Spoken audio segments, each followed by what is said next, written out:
दल खालसा स्थापना दिवस मौके हुशियारपुर विखे पंथक इकट्ठ किया गया। इस मौके दल खालसा के आगू और श्रोमणी अकाली दल अमृतसर की समूची लीडरशिप हाजिर रही। इस मौके संबोधन करदे श्रोमणी अकाली दल अमृतसर प्रधान और संगरूर तो संसद मैंबर सरदार सिमरनजीत सिंह मान ने कहा कि नवाब कपूर सिंह वालों खड़ी की गई जथेबंदी अज भी उन्हां ही लीहां ते तुरदियां काम कर रही है ते सानू इस गल ते बहुत माण भी है।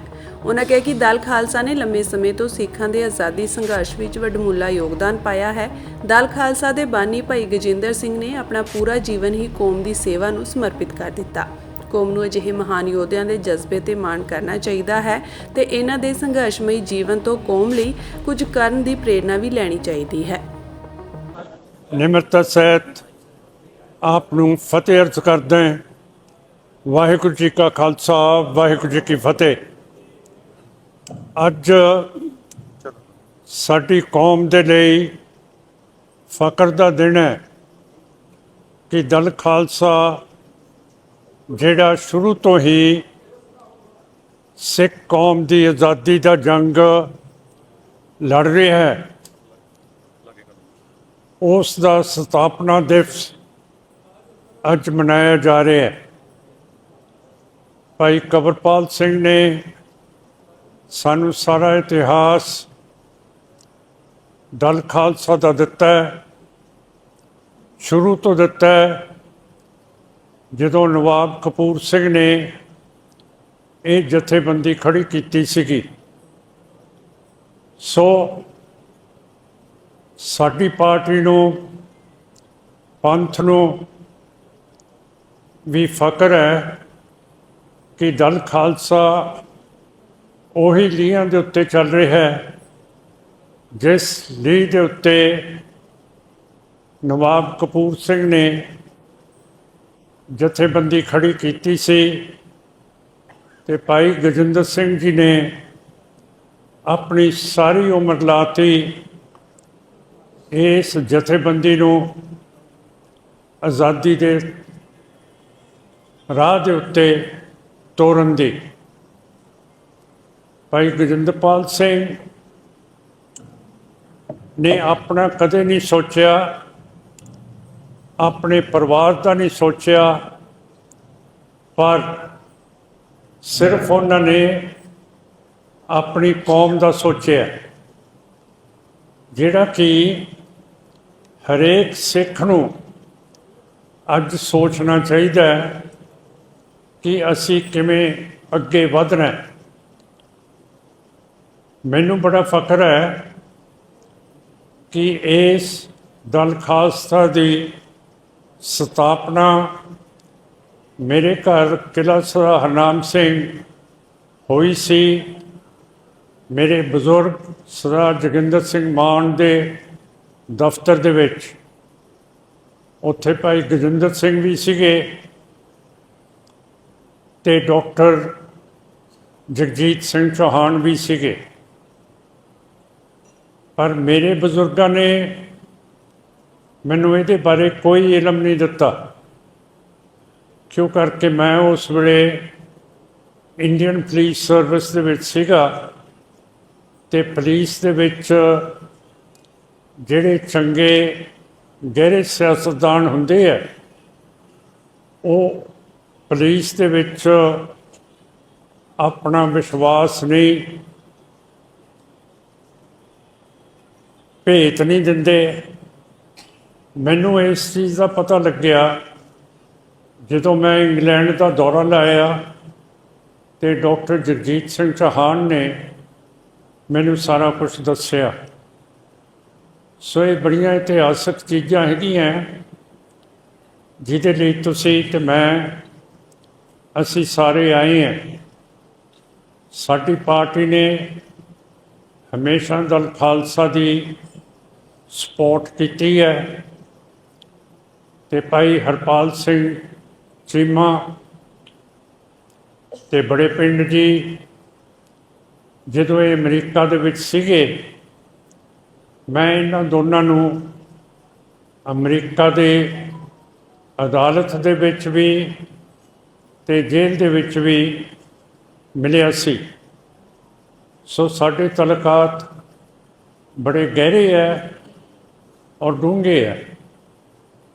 ਅਸੀਂ ਚਾਹੁੰਦੇ ਹਾਂ ਕਿ ਸਿੱਖ ਕੌਮ ਇੱਕ ਆਜ਼ਾਦ ਹੋਵੇ ਅਤੇ ਕੌਮਰੇਡ ਚੀਨ, ਇਸਲਾਮਿਕ ਪਾਕਿਸਤਾਨ ਅਤੇ ਹਿੰਦੂ ਇੰਡੀਆ ਦੇ ਵਿਚਕਾਰ ਇੱਕ ਬਫਰ ਸਟੇਟ ਹੋਵੇ ਸਿੱਖਾਂ ਦੀ, ਜਿਹਦੇ ਨਾਲ ਇਹ ਤਿੰਨੇ ਤਾਕਤਾਂ ਜਿਹੜੀਆਂ ਪਰਮਾਣੂ ਹਥਿਆਰ ਦੇ ਨਾਲ ਲਾਂਸ ਨੇ, ਇਹ ਇੱਕ ਦੂਜੇ ਦੇ ਨਾਲ ਕਿਸੇ ਤਰ੍ਹਾਂ ਟੱਕਰ ਨਾ ਖਾਣ।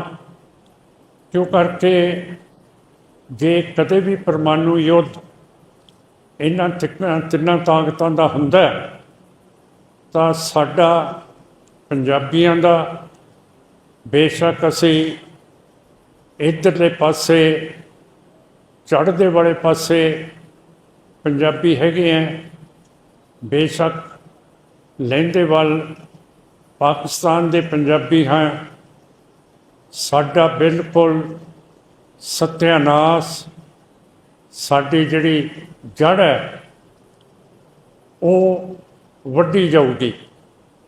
ਸੋ ਅਸੀਂ ਅਮਨ ਪਸੰਦ ਤਰੀਕੇ ਦੇ ਨਾਲ ਆਪਣੀ ਲੜਾਈ ਤੁਹਾਡੇ ਦਲ ਖਾਲਸਾ ਦੇ ਨਾਲ ਚੱਲ ਕੇ ਲੜ ਰਹੇ ਹਾਂ, ਔਰ ਆਸ ਕਰਦੇ ਕਿ ਜਿੰਨਾ ਚਿਰ ਅਸੀਂ ਆਪਣੇ ਨਿਸ਼ਾਨੇ 'ਤੇ ਨਹੀਂ ਪਹੁੰਚਦੇ, ਉਨਾ ਚਿਰ ਅਸੀਂ ਆਪਣੀ ਜੱਦੋ-ਜਹਿਦ ਪੂਰੀ ਤਰ੍ਹਾਂ ਕਰਦੇ ਰਹਾਂਗੇ। ਜਿਹੜੀਆਂ ਨਵੀਆਂ ਚੀਜ਼ਾਂ ਹੁਣ ਹੋਈਆਂ, ਜਿਵੇਂ ਭਾਈ ਕਬਰਪਾਲ ਸਿੰਘ ਜੀ ਨੇ ਨਿੱਜਰ ਸਾਹਿਬ ਦਾ ਨਾਂ ਲਿਆ, ਉਹਨਾਂ ਦੇ ਨਾਲ ਭਾਈ ਸੁਖਦੂਲ ਸਿੰਘ ਤੇ ਮਲਕ ਸਾਹਿਬ ਵੀ, ਰਿਪੁਦਮਨ ਸਿੰਘ ਮਲਕ ਵੀ, ਇਹ ਸਰਕਾਰ, ਮੋਦੀ ਸਰਕਾਰ ਨੇ, ਇੰਡੀਆ ਦੀ ਸਰਕਾਰ ਨੇ ਦੂਜੇ ਮੁਲਕ ਦੇ ਵਿੱਚ ਉਹਨਾਂ ਦੀ ਬਾਦਸ਼ਾਹੀ ਸੋਵਰੇਨਿਟੀ ਦੇ ਵਿੱਚ ਦਖਲ ਦੇ ਕੇ ਉਹਨਾਂ ਨੂੰ ਸ਼ਹੀਦ ਕੀਤਾ। ਔਰ ਇਸ ਦੇ ਬਾਰੇ ਕੈਨੇਡਾ ਦੇ ਪ੍ਰਾਈਮ ਮਿਨਿਸਟਰ ਟਰੂਡੋ ਸਾਹਿਬ ਨੇ ਆਪਣੀ ਪਾਰਲੀਮੈਂਟ ਦਾ ਸੈਸ਼ਨ ਬੁਲਾ ਕੇ ਇੰਡੀਆ ਦੇ ਉੱਤੇ ਇਲਜ਼ਾਮ ਲਾਇਆ ਕਿ ਇਹ ਜਿਹੜੀ ਇੰਟੈਲੀਜੈਂਸ ਏਜੰਸੀ ਹੈ, ਉਹਨਾਂ ਨੇ ਇਹ ਵਾਰ ਕੀਤੇ ਹੈ। ਔਰ ਹੁਣ 4 ਦੋਸ਼ੀ ਫੜੇ ਗਏ ਹੈ, ਜਿਨ੍ਹਾਂ ਨੇ ਇਹ ਸਿੱਖਾਂ ਨੂੰ ਸ਼ਹੀਦ ਕੀਤਾ। ਬਰਤਾਨੀਆ ਵਲੈਤ ਦੇ ਵਿੱਚ ਅਵਤਾਰ ਸਿੰਘ ਖੰਡੇ ਨੂੰ ਸ਼ਹੀਦ ਕੀਤਾ, ਉਸ ਨੂੰ ਜ਼ਹਿਰ ਦਿੱਤਾ, ਜਿਹੜਾ ਰੂਸ ਦੀ ਇੰਟੈਲੀਜੈਂਸ ਏਜੰਸੀ ਜਿਹਨੂੰ ਮਾਰਨਾ ਹੁੰਦਾ, ਉਸ ਨੂੰ ਉਹ ਜ਼ਹਿਰ ਦੇ ਕੇ ਖਤਮ ਕੀਤਾ ਗਿਆ। ਪਰ ਅਜੇ ਤੱਕ ਬਰਤਾਨੀਆ ਨੇ ਕੋਈ ਕਦਮ ਨਹੀਂ ਚੁੱਕਿਆ ਇਸ ਦੀ ਤਫਤੀਸ਼ ਜਾਂ ਪੈਰਵੀ ਕਰਨ ਦੇ ਲਈ। ਸਾਨੂੰ ਆਸ ਹੈ ਕਿ ਜਿਹੜੀ ਨਵੀਂ ਸਰਕਾਰ ਲੇਬਰ ਦੀ ਆਈ ਹੈ, ਉਹ ਖੰਡਾ ਸਾਹਿਬ ਦੀ ਮੌਤ ਦੀ, ਸ਼ਹੀਦੀ ਦੀ ਪੂਰੀ ਤਰ੍ਹਾਂ ਤਫਤੀਸ਼ ਕਰਨਗੇ। ਪਾਕਿਸਤਾਨ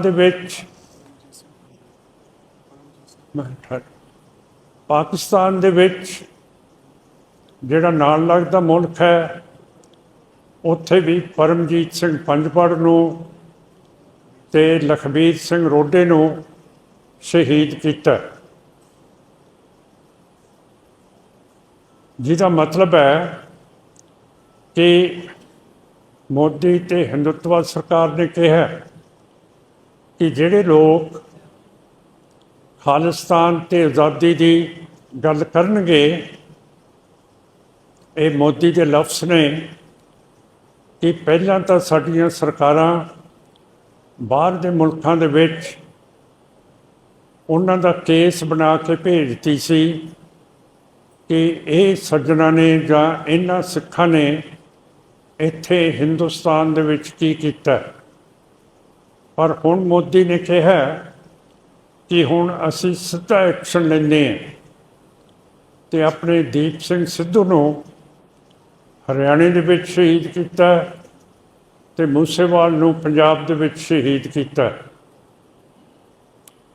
ਜਦ ਦਾ ਪੰਨੂ ਦੇ ਉੱਤੇ ਵਾਰ ਹੋਣਾ ਸੀਗਾ, ਉਹ ਅਮਰੀਕਾ ਦੀ ਖੁਫੀਆ ਏਜੰਸੀ ਨੇ ਪਹਿਲਾਂ ਹੀ ਫੜ ਲਿਆ ਔਰ ਹਿੰਦੁਸਤਾਨ ਦੀ ਸਰਕਾਰ ਦੇ ਨਾਲ ਗੱਲਬਾਤ ਕੀਤੀ ਕਿ ਸਿੱਧਾ ਤੁਹਾਡਾ ਹੱਥ ਹੈ ਕਿ ਅਮਰੀਕਨ ਸਿਟੀਜ਼ਨ ਪੰਨੂ ਨੂੰ ਤੁਸੀਂ ਕਤਲ ਕਰਾਉਣਾ ਸੀ ਅਤੇ ਜਿਹੜਾ ਗੁਪਤਾ ਜਿਹੜਾ ਅਸੀਂ ਫੜ ਲਿਆ ਉਹਨੇ ਵੀ ਦੱਸਿਆ ਕਿ ਅਸੀਂ ਫਲਾਣੀ ਜਥੇਬੰਦੀਆਂ ਤੋਂ ਅਤੇ ਅਮਰੀਕਾ ਦੀ ਸਰਕਾਰ ਦੀ ਖੁਫੀਆ ਏਜੰਸੀਆਂ ਤੋਂ ਗੁਪਤੇ ਅਤੇ ਇੰਡੀਆ ਨੂੰ ਨਹੀਂ ਸੀ ਪਤਾ ਕਿ ਗੁਪਤਾ ਅਤੇ ਇੰਡੀਆ ਅਮਰੀਕਾ ਦੀ ਖੁਫੀਆ ਏਜੰਸੀਆਂ ਨਾਲ ਗੱਲ ਕਰ ਰਿਹਾ ਹੈ ਕਿ ਅਸੀਂ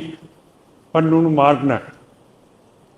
ਸੋ ਇਹਦੀ ਗਹਿਰੀ ਤੌਰ 'ਤੇ ਅਮਰੀਕਾ ਨੇ ਤਫਤੀਸ਼ ਕੀਤੀ ਹੈ ਅਤੇ ਗੁਪਤਾ ਹੁਣ ਨਿਊਯਾਰਕ ਦੀ ਅਦਾਲਤ ਦੇ ਵਿੱਚ ਇਹ ਚੀਜ਼ਾਂ ਭੁਗਤ ਰਿਹਾ। ਕੱਲ੍ਹ ਹੀ ਮੈਂ ਇੱਕ ਸਟੇਟਮੈਂਟ ਦਿੱਤੀ ਹੈ ਕਿ ਜਿਹੜਾ ਇੰਡੀਆ ਨਵਾਂ ਹਵਾਈ ਜਹਾਜ਼ ਮਾਰਕ 3 ਜਾਂ 2 ਬਣਾ ਰਿਹਾ ਹੈ, ਉਹਦੇ ਵਿੱਚ ਜਿਹੜੀ ਅਮਰੀਕਾ ਨੇ ਟੈਕਨੋਲੋਜੀ ਦੇਣੀ ਹੈ ਉਹ ਅਜੇ ਨਾ ਦੇਵੇ ਜਿੰਨਾ ਚਿਰ ਪੰਨੂ ਸਾਹਿਬ ਦਾ ਕੇਸ ਦੀ ਪੂਰੀ ਸਮਝ, ਤਫਤੀਸ਼ ਅਤੇ ਜਿਹੜੀ ਜੁੰਡਲੀ ਹੈ ਉਸ ਨੂੰ ਗ੍ਰਿਫਤਾਰ ਨਹੀਂ ਕੀਤਾ ਜਾਂਦਾ। ਜੁੰਡਲੀ ਕਿਹੜੀ ਹੈ? ਪ੍ਰਾਈਮ ਮਿਨਿਸਟਰ ਮੋਦੀ ਹੈ, ਉਹਨਾਂ ਦਾ ਗ੍ਰਹਿ ਵਜ਼ੀਰ ਅਮਿਤ ਸ਼ਾਹ ਹੈ, ਵਿਦੇਸ਼ੀ ਵਜ਼ੀਰ ਜੈ ਸ਼ੰਕਰ ਹੈ, ਨੈਸ਼ਨਲ ਸਿਕਿਉਰਿਟੀ ਐਡਵਾਈਜ਼ਰ ਅਜੀਤ ਡੋਇਲ ਹੈ ਅਤੇ ਰੌ ਦਾ ਮੁਖੀ ਸਿਨਹਾ ਅਤੇ ਪੁਰਾਣਾ ਗੋਇਲ ਹੈ, ਸੁਮਿਤ ਗੋਇਲ, ਜਿਹੜਾ ਸਾਡਾ ਗੁਰਦਾਸਪੁਰ ਦਾ SSP ਵੀ ਰਿਹਾ ਅਤੇ ਉਸ ਨੇ ਆਪਣੇ SSP ਹੋਣ ਦੇ ਮੌਕੇ ਦੇ ਵਿੱਚ ਕਾਫੀ ਸਿੱਖਾਂ ਨੂੰ ਸ਼ਹੀਦ ਕੀਤਾ। ਸੋ ਇਹ ਜਿਹੜੀ ਪਾਲਿਸੀ ਹੈ ਇੰਡੀਆ ਦੀ ਕਿ ਜਿਹੜੇ ਸਿੱਖ ਆਜ਼ਾਦੀ ਦੀ ਗੱਲ ਕਰਦੇ ਹੈ ਉਹਨਾਂ ਨੂੰ ਅਸੈਸੀਨੇਟ ਗੋਲੀ ਮਾਰ ਕੇ ਜਾਂ ਜ਼ਹਿਰ ਦੇ ਕੇ ਮਾਰਿਆ ਜਾਵੇ, ਇਹ ਜਿਹੜੀ ਸਾਜ਼ਿਸ਼ ਹੈ ਇਹ ਮੈਂ ਸਮਝਦਾ ਨਾ ਤਾਂ ਬਰਤਾਨੀਆ ਨੂੰ, ਨਾ ਕੈਨੇਡਾ ਨੂੰ, ਨਾ ਅਮਰੀਕਾ ਨੂੰ, ਨਾ ਜਾਪਾਨ ਨੂੰ, ਨਾ ਆਸਟ੍ਰੇਲੀਆ ਜਾਂ ਨਿਊਜ਼ੀਲੈਂਡ ਦੇ ਵਿੱਚ ਇਸ ਨੂੰ ਠੀਕ ਸਮਝਿਆ ਗਿਆ, ਬਲਕਿ ਆਸਟ੍ਰੇਲੀਆ ਦੀ ਸਰਕਾਰ ਬਹੁਤ ਫਿਕਰਮੰਦ ਹੈ ਕਿ ਇੰਡੀਆ ਦੀਆਂ ਏਜੰਸੀਆਂ ਜਿਹੜੇ ਵੀ ਸਾਡੇ ਸਿੱਖ ਹੈਗੇ ਆ ਆਸਟ੍ਰੇਲੀਆ ਦੇ ਵਿੱਚ, ਜਿੱਥੇ ਜਿੱਥੇ ਗੁਰਦੁਆਰਾ ਸਾਹਿਬ ਹੈਗੇ ਹੈ ਉੱਥੇ ਉਹਨਾਂ ਦਾ ਪਿੱਛਾ ਕਰਦੀ ਹੈ ਅਤੇ ਜਿਹੜੇ ਸਿੱਖ ਇਹਨਾਂ ਏਜੰਸੀਆਂ ਦੇ ਨਾਲ ਚੱਲਣ ਨੂੰ ਹਾਂ ਕਰ ਦਿੰਦੇ ਹੈ ਉਹਨਾਂ ਨੂੰ ਇੰਡੀਆ ਜਦੋਂ ਆਉਂਦੇ ਹੈ ਹਰੇਕ ਸਹੂਲਤ ਦਿੱਤੀ ਜਾਂਦੀ ਹੈ। ਪਰ ਜਿਹੜੇ ਸਿੱਖ ਇਸ ਰੌ ਅਤੇ ਇਹ ਫੋਰਨ ਆਫਿਸ ਦੇ ਨਾਲ ਨਹੀਂ ਚੱਲਦੇ ਉਹਨਾਂ ਨੂੰ ਇੰਡੀਆ ਦਾ ਵੀਜ਼ਾ ਨਹੀਂ ਦਿੱਤਾ ਜਾਂਦਾ ਜਾਂ ਹੋਰ ਕੋਈ ਸਹੂਲਤ ਜਿਹੜੀ ਦੂਜਿਆਂ ਨੂੰ ਦਿੱਤੀ ਜਾਂਦੀ ਹੈ। ਸੋ ਇਹ ਦੁਨੀਆ ਦੇ ਵਿੱਚ ਬਹੁਤ ਵੱਡਾ ਇੱਕ ਸਵਾਲ ਹੈ।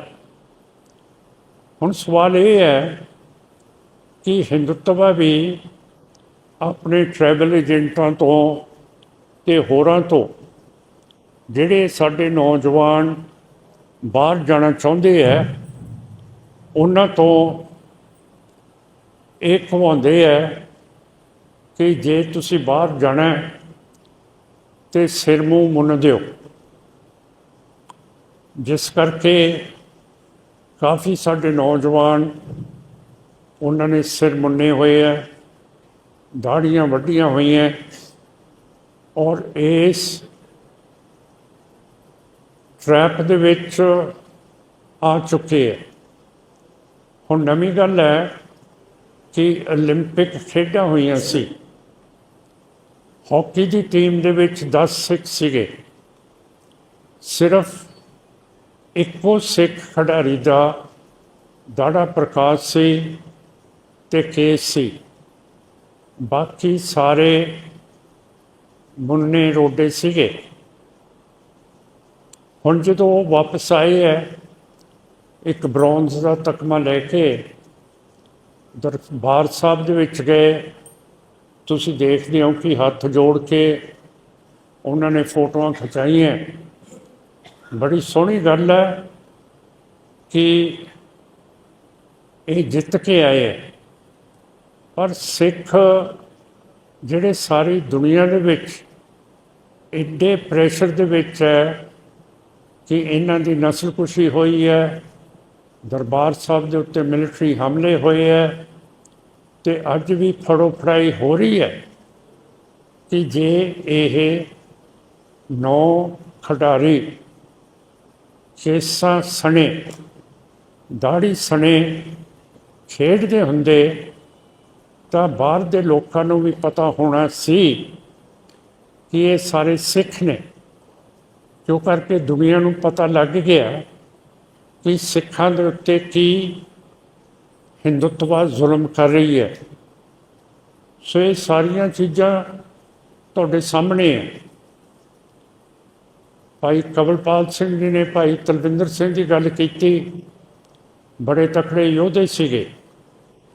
ਇਹਨਾਂ ਦੇ ਉੱਤੇ ਕੈਨੇਡਾ ਦੀ ਪੁਲਿਸ ਨੇ ਇਲਜ਼ਾਮ ਲਾਇਆ ਸੀ ਕਿ ਜਿਹੜਾ ਕਨਿਸ਼ਕਾ ਹਵਾਈ ਜਹਾਜ਼ ਗਿਰਿਆ ਏਅਰ ਇੰਡੀਆ ਦਾ, ਉਹਦੇ ਵਿੱਚ ਇਹਨਾਂ ਦਾ ਹੱਥ ਸੀਗਾ। ਪਰ ਭਾਈ ਤਲਵਿੰਦਰ ਸਿੰਘ ਨੂੰ ਤਾਂ ਪੰਜਾਬ ਦੇ ਵਿੱਚ ਫੜਿਆ ਗਿਆ ਸੀ ਤੇ KPS ਗਿੱਲ ਨੇ ਉਹਨਾਂ ਨੂੰ ਸ਼ਹੀਦ ਕਰਤਾ ਸੀ। ਤੇ ਮੈਂ ਪੁੱਛਦਾ ਕਿ ਜੇ ਹਿੰਦੁੱਤਵਾ ਇੰਡੀਆ ਇੰਨੀ ਦਿਲਚਸਪੀ ਲੈਂਦਾ ਕਨਿਸ਼ਕਾ ਦੇ ਵਿੱਚ, ਫਿਰ ਤਲਵਿੰਦਰ ਸਿੰਘ ਨੂੰ ਇਹਨਾਂ ਨੇ ਕੈਨੇਡਾ ਦੀ ਪੁਲਿਸ ਨੂੰ ਕਿਉਂ ਨਹੀਂ ਦਿੱਤਾ ਕਿ ਇਹਦੀ ਪੁੱਛਗਿੱਛ ਹੁੰਦੀ। ਇੱਥੇ ਹੀ KPS ਗਿੱਲ ਨੇ ਉਹਨਾਂ ਨੂੰ ਸ਼ਹੀਦ ਕਰ ਦਿੱਤਾ।